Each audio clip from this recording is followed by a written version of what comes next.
वापरा आणि फेका ही भाजपची वृत्ती आहे असं वडेट्टीवार म्हणतात। कायदा सुव्यवस्थेसंदर्भात गृह खात्यानं आत्मचिंतन करावं असा देखील सल्ला वडेट्टीवारांनी दिलेला आहे आणि फडणवीसांवर टीका केलेली आहे। तर मुख्यमंत्री एकनाथ शिंदेंनी राजीनामा द्यायला हवा अशी मागणी वडेट्टीवार करतायत।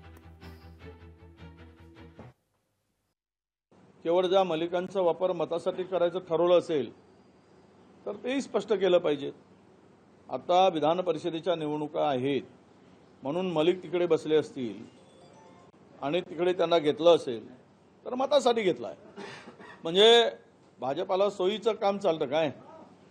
वापरा आणि फेका त्यांची वृत्तीच आहे, भविष्यात ते दिसेल। पण आज जे अभद्र सगळे भ्रष्टाचारी जमा करून सत्ता स्थापन केली त्यावेळेस गोड वाटलं का या सगळ्यांना? आता फळं खाताना आता मात्र निवडणुकीच्या तोंडावर यांना तीच फळं कडू लागायला लागली असं त्याचा अर्थ होतो। आता आत्मचिंतन करावं गृह खात्याने, गृहमंत्र्यांनी। कायदा सुव्यवस्थेचं काय स्थिती आहे, किती बिकट झाली आहे आणि किती भयावह झाली आहे।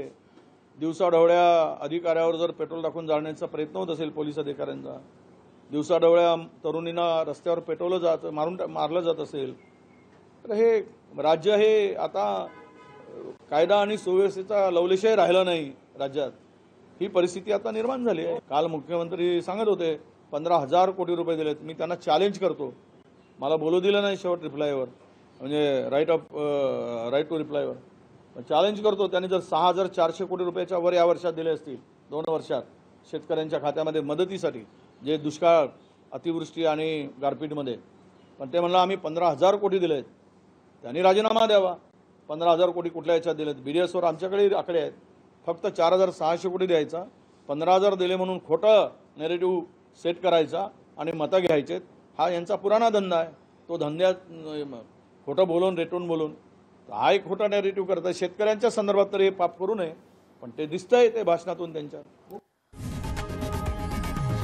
लोकशाही मराठी ऐका, पहा, जागरूक रहा।